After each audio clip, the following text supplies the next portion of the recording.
Shabbat Shalom, amados, aqui é o Alexandre do Ministério Bíblico Albermas. Estamos aqui hoje, como a gente já tinha anunciado na página, para fazer esse último vídeo, a última parte do livro de Hebreus. Então a gente vai abordar a carta aos Hebreus, capítulo 10, 11, 12 e 13, para fechar essa carta. Bom, sem mais delongas, que a gente entenda o que já foi dito dessa dualidade entre sombra e claro, carnal e espiritual, joio e trigo, os bens passados e os bens futuros. Isso é uma dualidade muito tranquila e muito padrão dessa época dos ensinos judaicos. Então não tem nada tão assim assombroso e difícil de entender. Apenas que há uma dualidade entre uma coisa que é ruim ou imperfeita e uma coisa que é superior e perfeita. Bom, então vamos começar a carta aos Hebreus no capítulo 10 em diante. Versículo 1. Porque tendo a lei a sombra dos bens futuros e não a imagem exata das coisas, nunca pelos mesmos sacrifícios que continuamente se oferece cada ano, pode aperfeiçoar os que elas se chegam. De outra maneira, teriam deixado de se oferecer, porque, purificados uma vez pelos ministrantes, nunca mais teriam consciência do pecado. Nestes sacrifícios, porém, a cada ano se faz comemoração dos pecados. Está falando do dia do Yom Kippur, o dia da expiação. Porque é impossível que o sangue de touros e de bodes tire os pecados. Porque, por isso, entrando no mundo, diz: sacrifício e oferta não quiseste, mas corpo me preparaste. Holocaustos e oblações pelo pecado não te agradaram. Então diz: eis que venho, no princípio do livro está escrito de mim, para fazer, ó Deus, a tua vontade. Como acima diz: sacrifício e ofertas e holocaustos e oblações pelo pecado não quiseste nem te agradam, os quais se oferecem segundo a lei, segundo o sacerdócio levítico. Então diz: eis que venho para fazer, ó Deus, a tua vontade. Tira primeiro para estabelecer o segundo, na qual vontade temos sido santificados pela oblação do corpo de Jesus Cristo, feito uma vez. E assim, todo sacerdote aparece cada dia ministrando e oferecendo muitas vezes os mesmos sacrifícios, que nunca podem tirar os pecados. Mas este, havendo oferecido para sempre um único sacrifício pelos pecados, está sentado o que? À direita do Pai, à destra do Pai. Daqui em diante, esperando até que os seus inimigos sejam postos por escabelo de seus pés. Porque com uma só oblação aperfeiçoou para sempre os que são santificados. E também o Espírito Santo nolo testifica, porque depois de haver dito: esta é a aliança que farei com ele depois daqueles dias, diz o Senhor, porei as minhas leis em seus corações e as escreverei em seus entendimentos, acrescento, e jamais me lembrarei de seus pecados e de suas iniquidades. Aqui ele citando ali o trecho de Jeremias 31 a 33, que vai dizer do Berit Hadashah, que a gente falou semana passada, que não é um Novo Testamento, e sim um contrato renovado, um contrato reparado, uma aliança renovada, reparada. Isso quer dizer, o que já havia sido escrito se aperfeiçoou em Cristo, não negando o que foi feito com o sacerdócio levítico, mas era uma sombra das coisas futuras, de um sacerdócio, através de Jesus, da tribo de Judá, o filho de Davi, que inclusive tem uma parte que fala em Salmos, que Davi, ele era em Crônicas também, em Reis, que fala que os filhos eram sacerdotes, eram Kohanim, Então, assim, já se tinha uma noção do sacerdócio vindo da tribo de Judá, que representa também lá o sacerdócio de Melquisedeque, que era rei de Salém, onde depois viria a ser Jerusalém, Jerusalém, que era a capital do reino do sul, do reino, né, de Judá. Então, esse contrato renovado, ele é nada mais do que aquele contrato aperfeiçoado no que é perfeito. Redundante, mas é isso mesmo. Todos os mandamentos, eles foram interiorizados, espiritualizados, né? Então, quando Paulo ele vai falar em Gálatas, em Romanos 2, em Coríntios, né?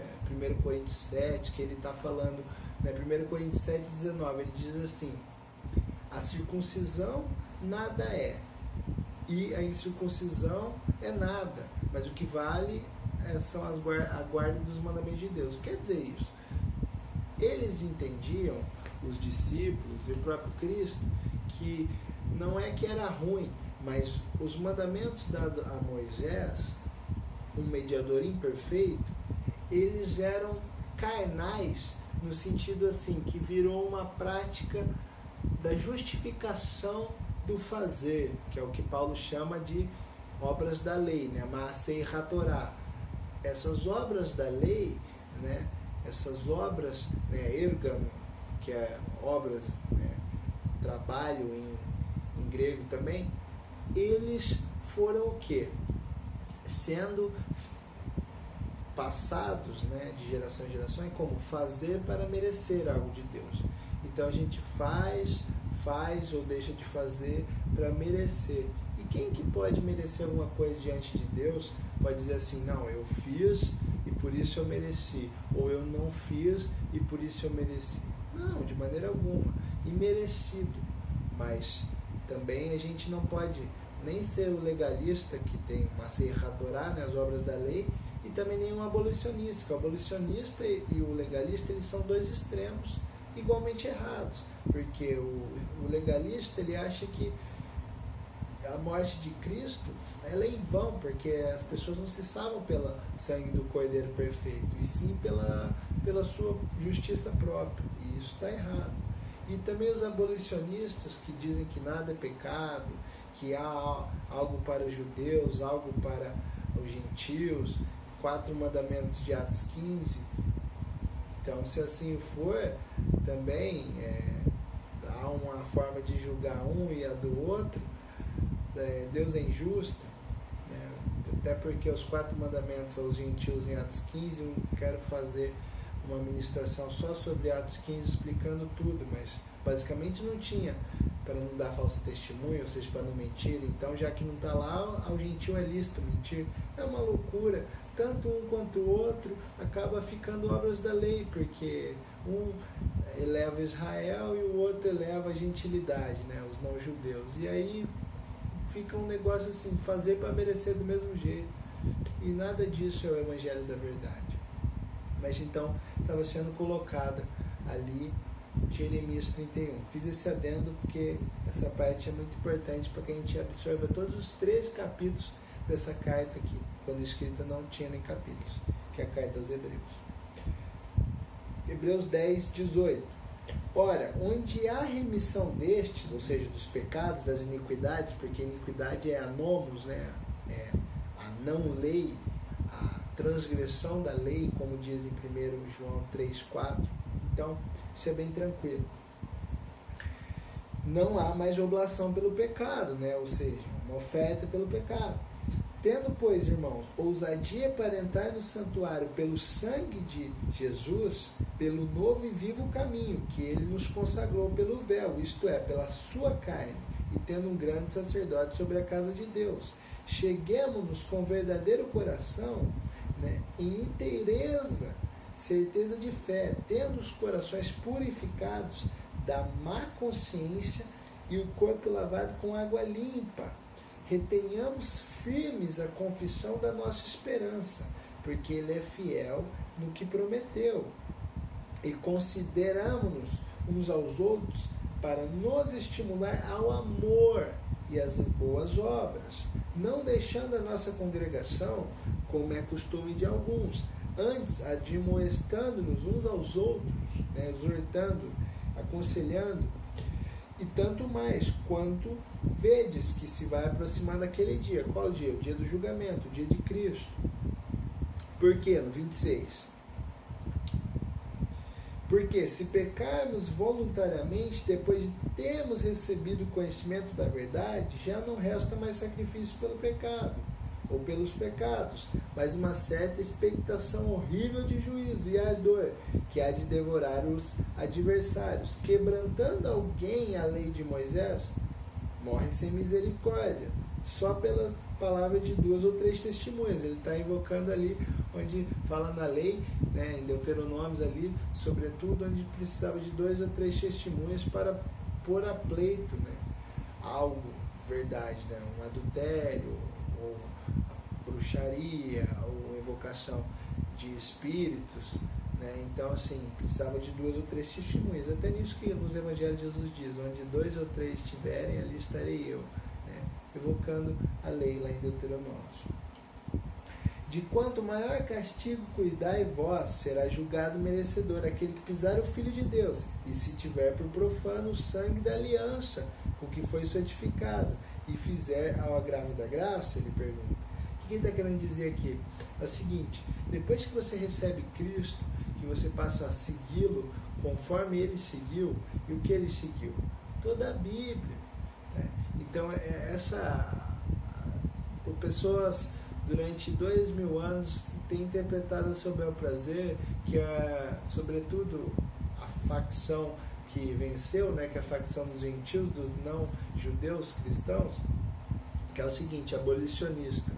Não, isso aí é errado. Seguir a Deus é errado. Então as palavras do dito Velho Testamento são pecado. Olha, se é pecado, então comamos e bebamos e festamos, não precisa ter igreja. Mas eu digo, por que eles cobram dízimo que encontra-se embasado, né, nos profetas, ou seja, no dito Antigo Testamento? Não faz sentido, é que as pessoas gostam de manipular a palavra para não perder status, fama, né, glórias desse mundo, mas nós aqui no Biblical Bemos não temos essa expectativa e nem essa vontade de ter as coisas desse mundo e deixar o mundo por vir na mão, né, do mal, ou seja, vamos perder, né, o mundo por vir, o mundo com Cristo. Para quê? Então esse mandamento, quando, por exemplo, a circuncisão, ele diz o quê? Que é uma coisa carnal, mas ele não diz que é ruim, Paulo, lá em Gálatas. Ele quer dizer, fazendo um exemplo, de um só mandamento, né, circuncisão, na carne. Ele diz que é carnal porque as pessoas passaram a circuncidar na carne e não cumprir a aliança de coração, ou seja, não cumprir para merecer, mas eu quero dizer o seguinte, não, de nada adianta o cara ser circuncidado na carne se o coração dele está podre. A mesma coisa Jesus diz, em outras palavras, aos fariseus, de que adianta vocês fazerem 1000 abluções e lavarem os pratos, os utensílios, 1000 coisas para ter uma santidade que é exterior, uma coisa ritual, se o interior de você está podre. É a mesma palavra. Então a própria lei em Deuteronômio 10:16, Jeremias 4:4, ela já entendia o mandamento da circuncisão, não carnal, mas espiritual, ou seja, interior. O coração é circuncidado. Circuncidai os prepúcios dos vossos corações, ou seja, interior. Então essa interiorização não é negar o que está escrito, mas é apenas trazer ao significado que ela foi constituída lá desde da eternidade, né? Da perfeição de Deus. Então Jesus veio para trazer isso, o entendimento correto da lei, dos profetas e dos escritos, que eram as 3 seções, né? O que chamam o Tanakh, né?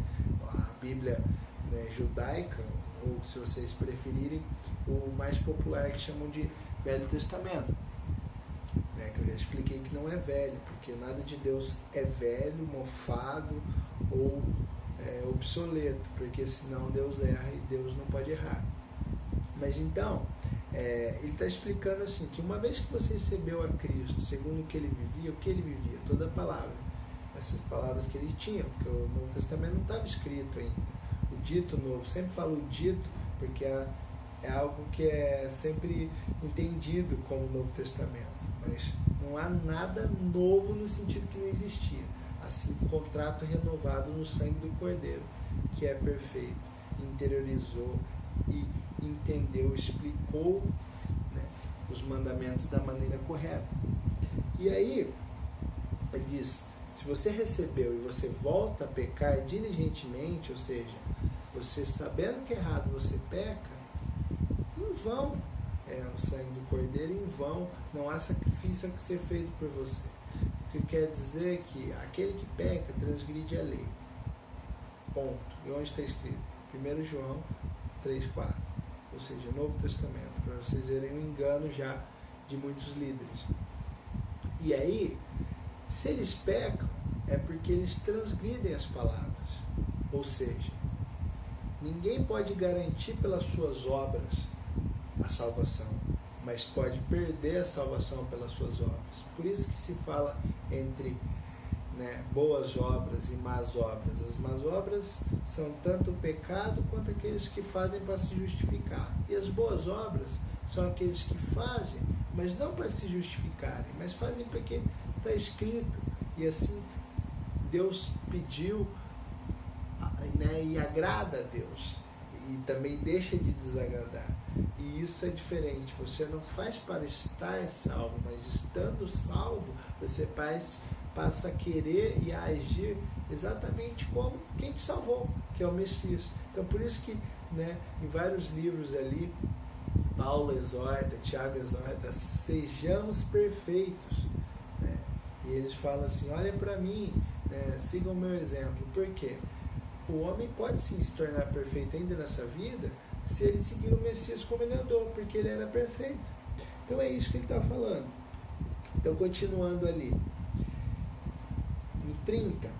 Porque bem conhecemos aquele que disse, minha vingança, eu darei recompensa, diz o Senhor. Né? Paulo fala a mesma coisa lá em Romanos 12. E outra vez o Senhor julgará o seu povo. Horrenda coisa é cair nas mãos do Deus vivo. Lembrai-vos, porém, dos dias passados, em que, depois de seres iluminados, suportaste grande combate de aflições. Em parte fostes feitos espetáculo com vitupérios e tribulações. Em parte fostes participante com os que assim foram tratados. Né? Vai falar dos exílios, de toda a dificuldade que o povo de Israel passou. Porque também vós compadecestes das minhas prisões, e com alegria permitiste o roubo dos vossos bens, sabendo que em vós mesmo tendes no céu uma possessão melhor e permanente, né? Uma coisa duradoura, eterna. Não rejeites, pois, a vossa confiança, né? A fé, né? Que é o ato de crer, mas obedecer, que tem grande e avultado galardão, porque necessitais de paciência, para que depois de haver desfeito a vontade de Deus, possais alcançar a promessa que é revelada. A maldição, de novo a dualidade, maldição e bênção, no Deuteronômio diz. Aquele que não é difícil seguir a lei conforme o Messias, o próprio Deuteronômio diz que ela não está nem no céu, não está nem no mar, onde ninguém pode tocar e nem chegar, mas está bem próximo da gente. Porque ainda um pouquinho de tempo, e o que há de vir e não tardará, mas o justo viverá pela fé. E se ele recuar a minha alma, não tem prazer nele, né? Deus falando. Nós, porém, não somos aqueles que se retiram para a perdição, ou seja, passam a transgredir, a pecar, né? Sabendo, mas daqueles que creem para a conservação da alma, para a conservação da vida. Né? A vida é o quê? É o Espírito, né? Sopro de vida, que em nós se torna alma, nós nos tornamos alma vivente. Somos um boneco, entra o sopro de vida de Deus, que é uma coisa que, enquanto está em nós, nos dá vida, alma vivente, e depois que retorna para Deus, que é a matéria do Espírito, é o próprio Espírito de Deus, o poder de Deus, o sopro de vida. Só Deus tem o poder de dar e tirar a vida. É por isso que o assassino, ele toma o papel de Deus, e por isso ele peca. Desde lá né, da história de Abel e Caim, né? Caim que matou Abel. Então, isso quer dizer que para nos mantermos vivos, nós temos que nos santificar em Cristo. Por quê? Como diz Paulo em Romanos, o salário do pecado é a morte, mas o dom gratuito de vida em Cristo é a vida eterna, ou seja, Ele nos santifica. Aqui é o capítulo da fé, Hebreus 11. Não vou pontuar muito, porque a gente até já ministrou uma palavra inteira sobre fé, né? E de repente depois eu pego lá o link e coloco também para vocês verem lá. Então eu vou mais ler aqui e fazer umas pontuações mais rápidas. Hebreus 11, a partir do 1. Ora, a fé é o firme fundamento das coisas que se esperam e a prova das coisas que não se veem.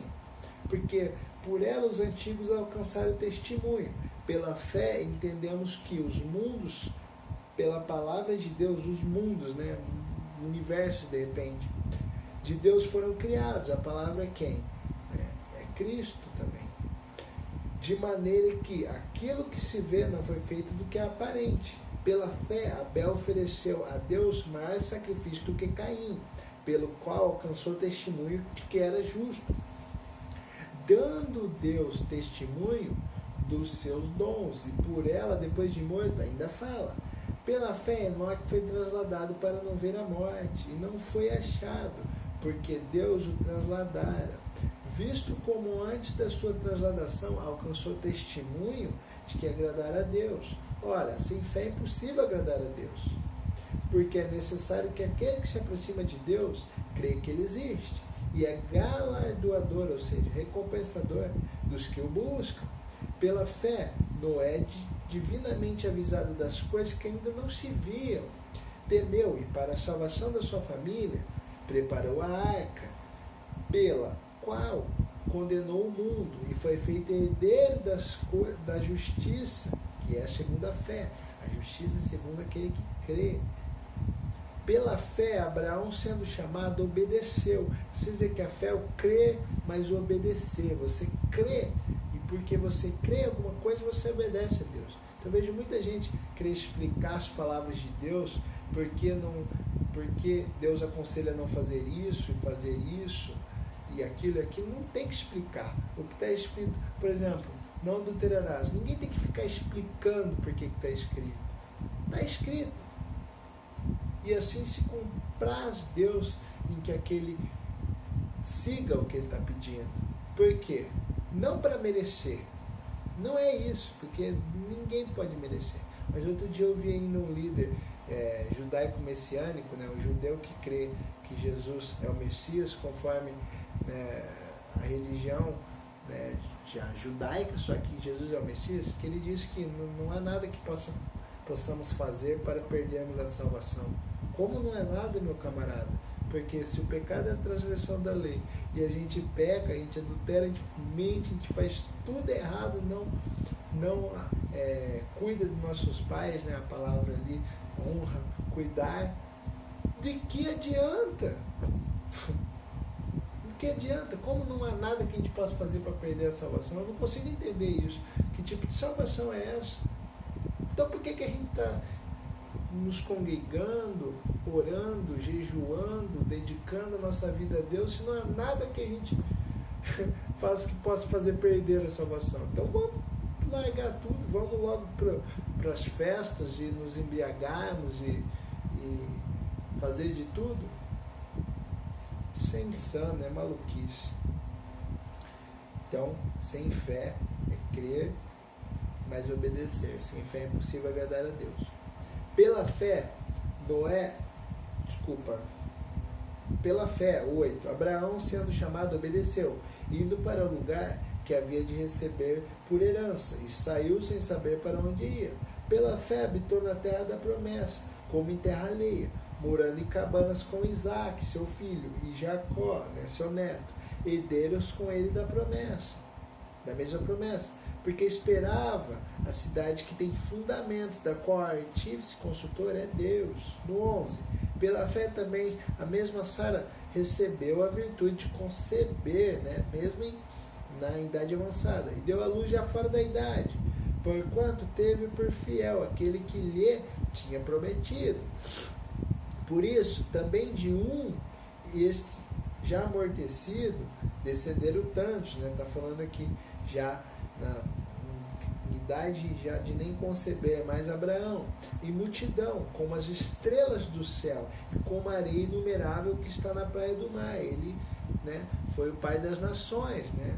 Não só dos judeus, mas de todo aquele que crê pela fé. Todos estes morreram na fé, sem terem recebido as promessas, mas vendo-as de longe e crendo-as e abraçando-as, confessaram que eram estrangeiros e peregrinos na terra.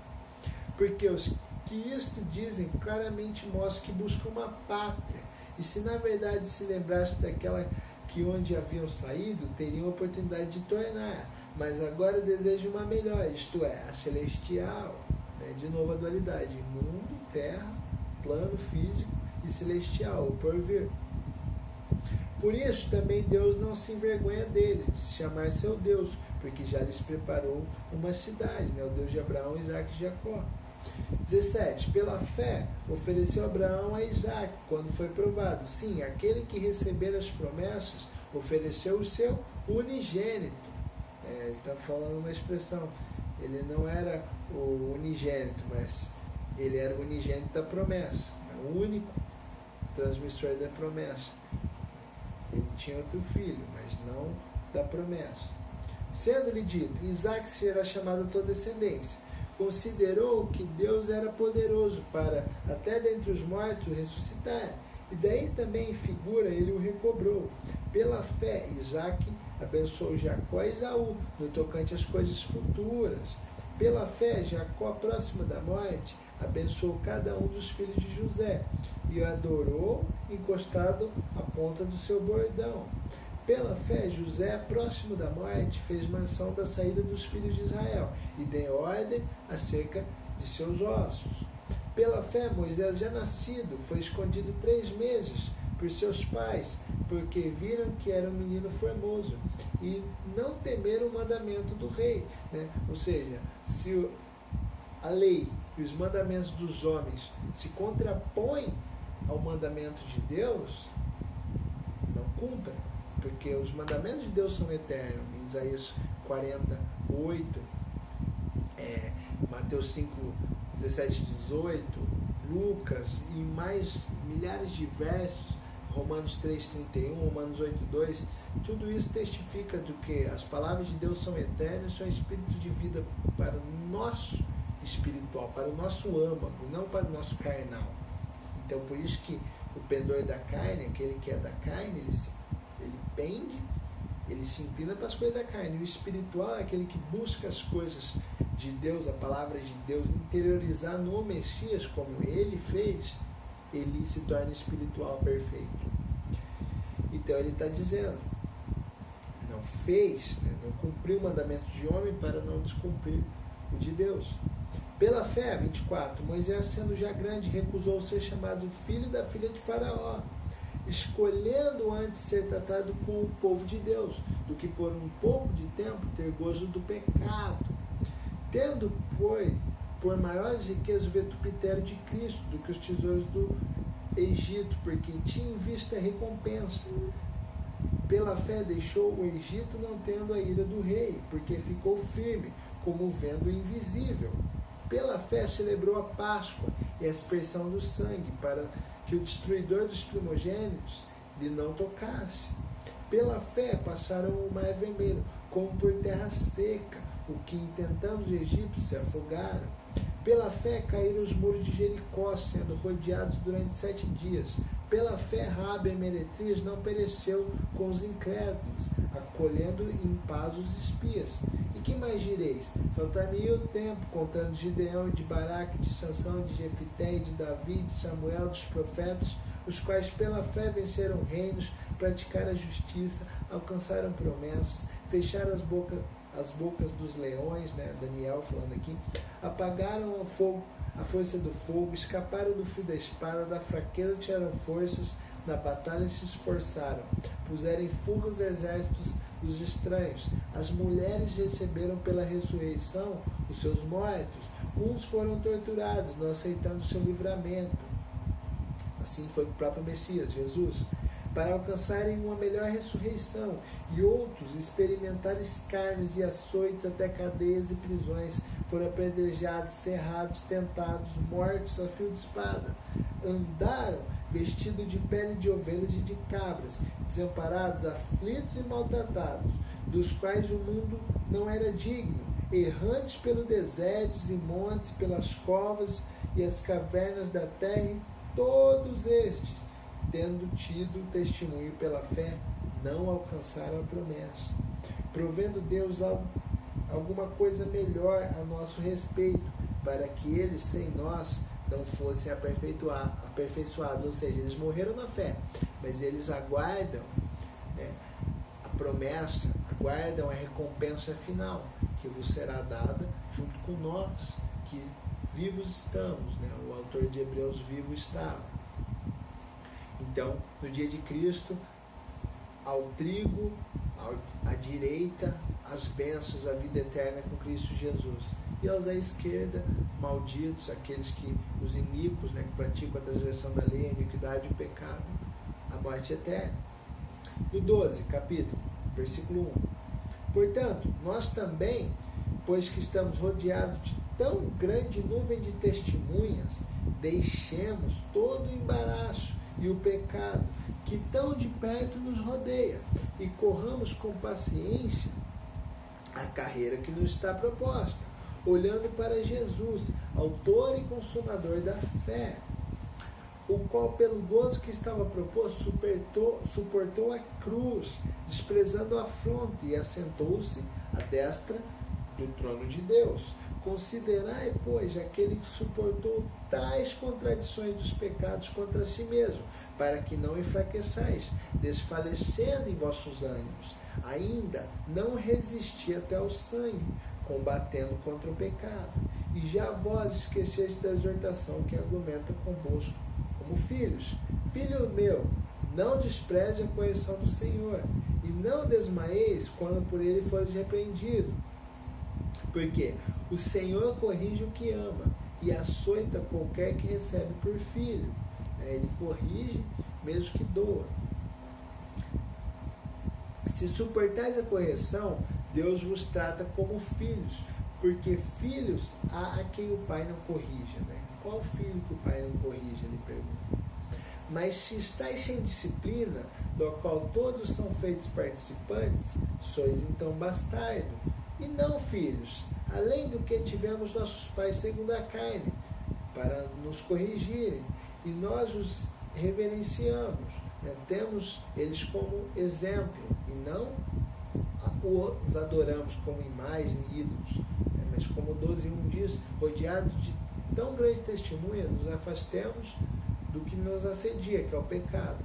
Ou seja, esses exemplos, todos dados no capítulo 11, de todos esses heróis da fé, heróis e heroínas da fé, ele nada mais é do que um exemplo para a gente reverenciar, para a gente refletir e aprender, para não precisar errar para acertar, mas não precisando errar, porque alguém já errou, a gente acerta em Cristo Jesus.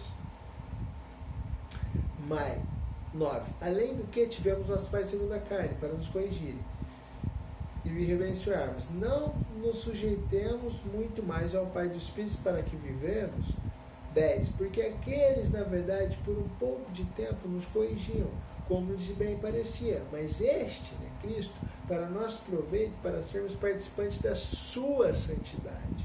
E, na verdade, toda correção ao presente não parece ser de gozo, senão de tristeza, mas depois produz um fruto pacífico de justiça, nos exercitado por ela. Ou seja, o que agora é para nos corrigir é dolorido, é desprazeroso, mas vai gerar um fruto de justiça eterna, um fruto perfeito em Cristo.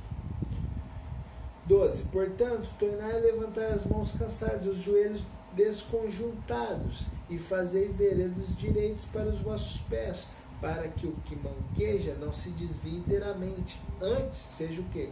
Sarado, curado. Segui a paz com todos e a santificação, sem a qual ninguém verá o Senhor. Tendo cuidado de que ninguém se prive da graça de Deus, e de que nenhuma raiz de amargura brotando nos perturbe, e por ela muitos se contaminam. E ninguém seja devasso ou profano, como também Esaú, que por uma refeição vendeu o seu direito de primogenitura. Ou seja, que a gente não faça como Esaú, que ao contrário do que foi Jacó. É verdade que Jacó é um enganador, né? Mas depois ele se redimiu com Cristo, com Deus Pai. Mas o que acontece? As coisas desse mundo são passageiras. E mesmo que seja dolorido esse mundo, um desprazer, a correção seja dura, Deus está nos açoitando com o quê? Com o que é duro aqui, mas é suportável. Mas antes do que a perdição eterna. Para nos trazer o quê? Uma recompensa perfeita, duradoura, eterna, e não eterna sem ninguém, mas eterna com Cristo, que um segundo com Cristo vale mais do que a vida toda. Imagine a eternidade. Então, meus amados, tanto aqueles que se sentem na dureza do açoite desse tempo, que vão ser provados e vão ser como ouro no fogo, lapidados, esculpidos para justiça eterna, para a vida eterna. Quanto àqueles que se aproveitam deste mundo, é tudo passageiro. Tanto a dor como a alegria nesse mundo é passageiro. Mas o que vale? Ter o prazer desse mundo, que é passageiro, é breve, é efêmero, para ter perdição eterna, ou ter o açoite, ter a dureza, a tristeza? Quem ouvirá a nossa pregação, Isaías diz, Isaías 52, 53, quem ouvirá a nossa pregação? Ter essa tristeza agora e uma alegria eterna. Vocês têm que pesar. Eu vejo que as coisas desse mundo, até as tristezas, por mais tristes que elas são, as depressões e as doenças e as perdas e a dilaceração da nossa carne, a dor, ela é perto da eternidade que nos é prometida, da promessa, da recompensa. Ela é pequena, porque nós somos passageiros, passamos como um vento no deserto. Agora, Deus não pode passar, e se Deus não pode passar, Ele faz tudo perfeito, a promessa dele é perfeita e vai se cumprir quando Jesus voltar.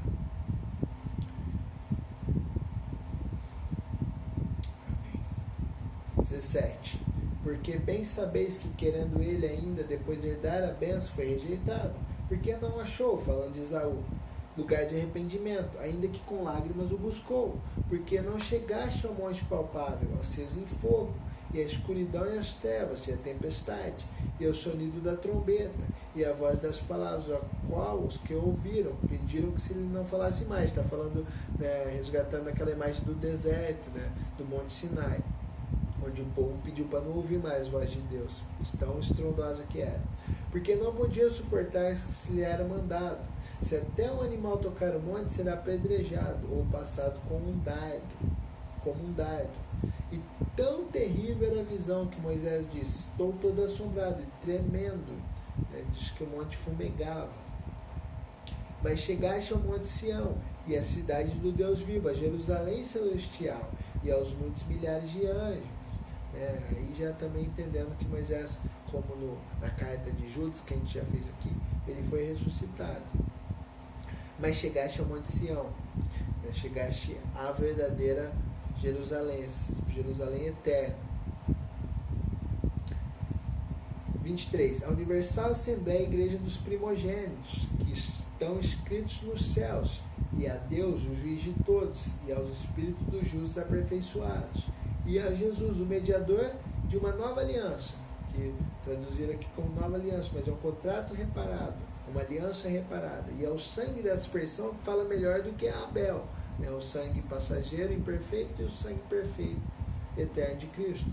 Vede que não rejeitais ao que fala, porque se não escaparam aqueles que rejeitaram, que da terra na terra os advertia, muito menos nós, se nós não nos desviarmos daquele que é dos céus. Ou seja, se através de Moisés, o mediador passageiro imperfeito, eles se desviaram e não puderam recobrar, né, o perdão como Isaú, que dirá nós que recebemos o mediador perfeito Jesus, se nós continuarmos no pecado. 26. A voz do qual moveu então a terra, mas agora anunciou, dizendo: ainda uma vez comoverei não só a terra, senão também o céu. E esta palavra ainda uma vez mostra a mudança das coisas móveis como coisas feitas, para que as imóveis permaneçam. Por isso, tendo recebido um reino que não pode ser abalado, retenhamos a graça, pela qual sirvamos a Deus agradavelmente, com reverência e piedade, porque o nosso Deus é um fogo consumidor. Por todo momento eles passam citando, né, os primeiros escritos, o que é dito como Antigo Testamento. Último capítulo, Hebreus 13, a partir do 1. Permaneça o amor fraternal, que é o que Paulo diz em 1 Coríntios 13, o amor é o que fica para sempre. Não vos esqueçais da hospitalidade, porque por ela, alguns não sabendo, hospedaram anjos. Lembrai-vos dos presos, como se estivessem presos com ele, a empatia, né? E dos maltratados, como sendo vós também no corpo. Jesus disse: aquele que fizer o bem a um de meus filhos, dos meus pequeninos, a mim faz. Venerado seja entre todo o matrimônio o leito, sem mácula. Porém, aos que se dão à prostituição, aos adúlteros, Deus os julgará. Que é o que já está escrito em Êxodo 20. Sejam vossos costumes sem avareza, contentando-vos com o que tendes, porque ele diz: não te deixarei, nem te desampararei. E assim, com confiança, ousemos dizer: o Senhor é meu ajudador, e não temerei o que me possa fazer o homem. Lembrai-vos dos vossos pastores, que vos falaram a palavra de Deus, né, os líderes, a fé dos quais imitai, atendendo para a sua maneira de viver. Jesus é o mesmo, ontem e hoje e eternamente, né? Assim como diz lá em Malaquias, que Deus não muda. Não vos deixeis levar em redor por doutrinas várias e estranhas, porque é bom... Eu fechei aqui. No 9, não vos deixai levar em redor por doutrinas várias e estranhas, porque bom é que o vosso coração se fortaleça com graça, e não com alimentos que se de nada aproveitam os que a eles se entregaram. Temos um altar de que não tem direito de comer os que servem ao tabernáculo. O tabernáculo, né, o templo do Espírito Santo, lá em 1 Coríntios 6, 19, Paulo vai dizer, é o espiritual, o nosso corpo, o corpo de Cristo que nós recebemos. Por isso fazemos parte do corpo de Cristo. Porque os corpos dos animais cujo sangue é pelo pecado, trazido pelo sumo sacerdote ao santuário, são queimados fora do arraial. E por isso também Jesus, para santificar o povo pelo seu próprio sangue, padeceu fora das portas, né, de Jerusalém. Saiamos, pois, a ele fora do arraial, levando seu vitupetério, né, sua vergonha também. Porque não temos aqui cidade permanente, mas buscamos a futura. Portanto, ofereçamos sempre por ele a Deus sacrifício de louvor, né, o espiritual, sacrifício espiritual. Que até os rabinos entendem que depois da destruição do templo no ano 70, foi substituído os sacrifícios carnais, materiais, pelo espiritual, as orações e o louvor dos santos. Então, não tem nada de novo aqui. Isto é, o fruto dos seus lábios, que confessam o seu nome. E não vos esqueçais da beneficência e da comunicação, porque como tais sacrifício, Deus se agrada. Obedecei a vossos pastores, vossos líderes, e sujeitai-vos a eles, porque velam por vossas almas, como aqueles que hão de dar conta delas, para que o façam com alegria, e não gemendo, porque isso não vos seria útil. Né? E como a gente sabe se o líder religioso ele é da parte de Deus? Se dá bom fruto, se segue a palavra como Jesus seguiu. Orai por nós, porque confiamos que temos boa consciência, como aqueles que em tudo querem portar-se honestamente. E rogo-vos com instância que assim o façais, para que eu mais depressa vos seja restituído. Ora, o Deus de paz, que pelo sangue da aliança eterna tornou a trazer, ou seja, pelo sangue da aliança eterna tornou a trazer a aliança reparada, é não a aliança imperfeita, mas ela desde a eternidade perfeita, eterna. Tornou a trazer dos mortos a nosso Senhor Jesus Cristo, grande pastor das ovelhas. Vós aperfeiçoem toda a boa obra para fazer da sua vontade, operando em vós o que perante ele é agradável por Cristo Jesus, ao qual seja glória para todos sempre. Amém. 22. Rogo-vos, porém, irmãos, que suporteis a palavra dessa exortação, porque abreviadamente vos escrevi. Sabei que está solto o irmão Timóteo, com o qual, se ele vier depressa, vos verei. Saudai a todos os vossos chefes e a todos os santos. Os da Itália vos saúdam. A graça seja com todos vós. Amém. Aqui o fim até fica muito parecido com Paulo. Mas, irmãos, para fechar essa carta e já desejar um feliz ano novo e agradecendo por esse ano que tivemos juntos, entendam, Jesus, ele é real. Ele quer entrar na vida de vocês e restaurar tudo que está perdido e destruído. Aceitem. Eis que estou à porta e bato. Apocalipse 3 diz. Eis que estou à porta e bato. Sentais, eu serei contigo e tu comigo. Deixa entrar, Jesus, e tudo se fará. Que vocês tenham shalom, bênçãos, e se preparem para sermos o trigo e não o joio, os santos e não os perdidos, os espirituais e não os carnais, em Cristo Jesus, porque Ele vai voltar. Essa é a nossa esperança, a nossa fé e o nosso amor. No nome de Jesus, que vocês recebam todas as bênçãos do plano espiritual de Deus, para que um dia juntos, todos nós, nos ajuntemos em assembleia nas bodas do Cordeiro. Essa é a nossa esperança e oração. Fiquem com Deus e até mais, se Deus quiser. No nome santo de Jesus, meus amados. Beshem Yeshua HaMashiach. Em nome de Jesus.